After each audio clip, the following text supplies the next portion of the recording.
ಕಾಂಗ್ರೆಸ್ನ ನಿಷ್ಠಾವಂತ ಕಾರ್ಯಕರ್ತರು ಹೈಕಮಾಂಡ್ಗೆ ಪತ್ರ ಬರೆದಿದ್ದಾರೆ. ನೋಡಿ, ಅದು ಹೀಗೆ ತಾವು ತೋರಿಸಿದ್ರಿ ನನಗೆ. ಅದರಲ್ಲಿ ಯಾರು ಅಂತಲೂ ಇಲ್ಲ, ಯಾರ ಸಿಗ್ನೇಚರು ಇಲ್ಲ. ಇದಕ್ಕೆಲ್ಲ ಹೆಂಗೆ ರಿಯಾಕ್ಟ್ ಮಾಡೋದು ನಾವು? ಹೌದಪ್ಪ, ಯಾರಾದರೂ ಒಬ್ಬರನ್ನ ಸೈನ್ ಮಾಡಿದರೆ ನಾವು ಅದಕ್ಕೆ ಪ್ರತಿಕ್ರಿಯೆ ಕೊಡ್ಬೋದಾಗಿತ್ತು. ಸುಮ್ಮನೆ ಯಾರಾದರೂ ಬಿ ಜೆ ಪಿಯವ್ರು ಬರ್ದಿಲ್ಲ ಅಂತ ಏನು ಗ್ಯಾರಂಟಿ ಅದು? ಬಿ ಜೆ ಪಿಯವರು ಬರ್ದಿರ್ಬೋದು. ಸೊ ಅನ್ಸೈನ್ ಡಾಕ್ಯುಮೆಂಟ್ಸಿಗೆಲ್ಲ ಒಫಿಷಿಯಲ್ ಆಗಿ ನಾವು ರಿಯಾಕ್ಟ್ ಮಾಡೋಕ್ಕಾಗಲ್ಲ.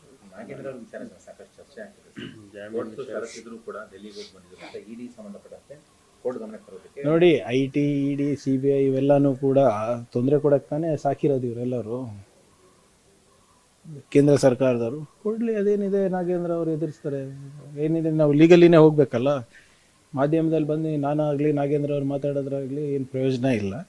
ಅದು ಅವರಲ್ಲಿ ಅವ್ರು ಕೋರ್ಟ್ ನೋಟಿಸ್ ಕೊಡ್ತಾ ಇದ್ರೆ ಅದು ಕೋರ್ಟ್ನಲ್ಲೇ ಉತ್ತರ ಕೊಡ್ತಾರೆ. ಯಾಕೆ ಹೋಗಿದ್ರು, ಏನು ಮಾಡಿದರು, ಯಾಕೆ ಎತ್ತ.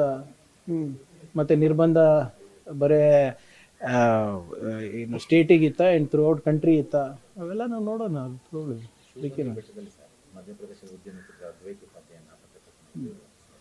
ನೋಡೋಣ. ನಿನ್ನೆ ಸ್ವಲ್ಪ ಮಳೆ ಇರೋದ್ರಿಂದ ಹೆಚ್ಚು ಕಾರ್ಯಾಚರಣೆ ನಾವು ಆನ್ ಫೀಲ್ಡ್ ಮಾಡೋಕ್ಕಾಗಿಲ್ಲ. ನಿನ್ನೆ ಡ್ರೋನ್ ಸಮೀಕ್ಷೆ ಎಲ್ಲ ನಡೆದಿದೆ.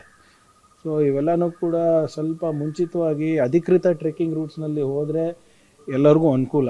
ಈಗ ಹಿಂದೆ ನಾನು ಪ್ರವಾಸೋದ್ಯಮ ಸಚಿವನಿದ್ದಾಗ ಇದಕ್ಕೆಲ್ಲ ನಿರ್ಬಂಧ ತಂದುಬಿಟ್ಟು ಗ್ರೀನ್ ಪಾಸ್ಪೋರ್ಟ್ ಅಂತ ನಾವು ಮಾಡಿದ್ವಿ. ಅಂದರೆ ಅಧಿಕೃತವಾದಂಥ ಟ್ರೆಕ್ಕಿಂಗ್ ರೂಟ್ಸ್. ನಿಮ್ಗೆ ನೆನಪಿದ್ರೆ ಹಿಂದೆ ಚೆನ್ನೈಯಿಂದ ಬಂದು ಕೆಲವು ಟೆಕ್ಕಿಗಳು ಅರಣ್ಯ ಪ್ರದೇಶದಲ್ಲಿ ನೈಟ್ ಟ್ರೆಕ್ ಮಾಡಿಬಿಟ್ಟು 3 ಜನ ತೀರ್ಕೊಂಡ್ರು. ಸೊ ಅವಾಗಿಂದ ನಾವು ಜಾಗೃತಿಯನ್ನು ನಾವು ಮೂಡಿಸ್ತಾನೇ ಇದ್ದೀವಿ. ಆದರೆ ಫೇಸ್ಬುಕ್ ಇರ್ಬೋದು, ಇನ್ಸ್ಟಾಗ್ರಾಮ್ನಲ್ಲಿ ಇರ್ಬೋದು, ಅನಧಿಕೃತವಾದಂಥ ಏನು ಟ್ರೆಕ್ಕಿಂಗ್ ಕ್ಯಾಂಪ್ಸ್ ನಾವು ಮಾಡ್ತೀವಿ.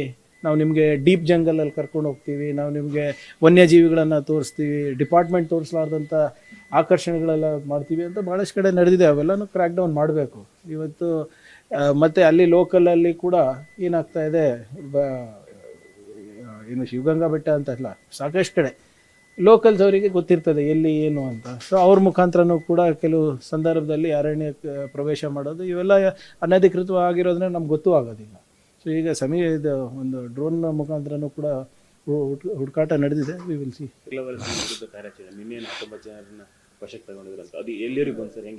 ನೋಡಿ, it is a continuous process. ನಾನು ಅದಕ್ಕೆ ನಿನ್ನೆ ಕೂಡ ತಮ್ಮ ಮುಖಾಂತರ ನಾನು ಮನವಿ ಮಾಡ್ಕೊಂಡಿದ್ದೀನಿ.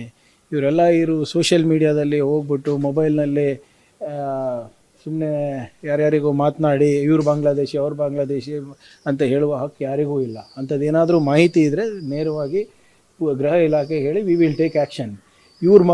ಏನೋ ಒಂದು ಲೈಕ್ಸ್ಗೋಸ್ಕರ ಇವರೇನೋ ಒಂದು ಸೋಷಿಯಲ್ ಮೀಡಿಯಾ ಹೀರೋ ಆಗಬೇಕಂದ್ಬಿಟ್ಟು ಇವ್ರು ಹಿಂಗೆ ಹೋಗಿ ಮಾಡ್ಕೊಂಡು ಬಿಡ್ತಾರೆ. ನಿಜವಾದಂಥ ಯಾರು ಏಜೆಂಟ್ಗಳು ಇರ್ತಾರೆ ಅವ್ರು ಎಸ್ಕೇಪ್ ಆಗ್ತಾರೆ. ಸೊ ಇಲ್ಲಿ ಯಾರು ಕರ್ಕೊಂಡು ಬಂದರು, ಹೇಗೆ ಬಂದರು, ಯಾಕೆ ಬಂದರು, ಇಲ್ಲಿಗೆ ಆಧಾರ್ ಕಾರ್ಡ್ ಯಾರು ಕೊಟ್ಟರು, ಮತ್ತು ಕೆಲಸಕ್ಕೆ ಯಾರು ಇಟ್ಕೊಂಡಿದ್ದಾರೆ, ಅವ್ರ ಕೆಲಸ ಇಟ್ಕೋಬೇಕಾದ್ರೆ ಅವ್ರೇನು ವೆರಿಫಿಕೇಷನ್ ಮಾಡಿದ್ರು ಅವೆಲ್ಲ ಗೊತ್ತಾಗಬೇಕಲ್ಲ. ಅದಕ್ಕೆ ನಿಮ್ಮ ಮುಖಾಂತರ ಮನವಿ ಮಾಡ್ತಾಯಿದ್ದೀನಿ. ಕೆಲವು ಜನ ಇದ್ದಾರೆ ಸುಮ್ಮನೆ ಸೋಷಿಯಲ್ ಮೀಡಿಯಾದಲ್ಲಿ ಹೋಗೋದು, ಯಾರೋ ಒಬ್ಬರು ಅಮಾಯಕನಿಗೆ ಹಿಡಿಯೋದು, ನೀನು ಬಾಂಗ್ಲಾದೇಶಿ ಅಂತ ಕೇಳೋದು, ಅಥವಾ ನೀನು ಪಶ್ಚಿಮ ಬೆಂಗಾಲ, ನೀನು ಆಸಾಮ ಅಂತ ಕೇಳೋದು, ಅದೇ ಹಾಕ್ಬಿಡ್ತಾರೆ. ಸೊ ನಮಗೆ ನಿಜವಾಗ್ಲೂ ಯಾರು ಇದನ್ನು ಮಾಡ್ತಾ ಇದ್ದಾರೆ ಅವ್ರು ಎಸ್ಕೇಪ್ ಆಗ್ತಾರೆ. ಸೊ ಇದನ್ನು ಮೂಲ ಪತ್ತೆ ಹಚ್ಚಲಿಕ್ಕೆ ಒಂದು ವಿಶೇಷ ತಂಡಗಳನ್ನು ನಾವು ರಚನೆ ಮಾಡಿದ್ದೇವೆ. We are at it.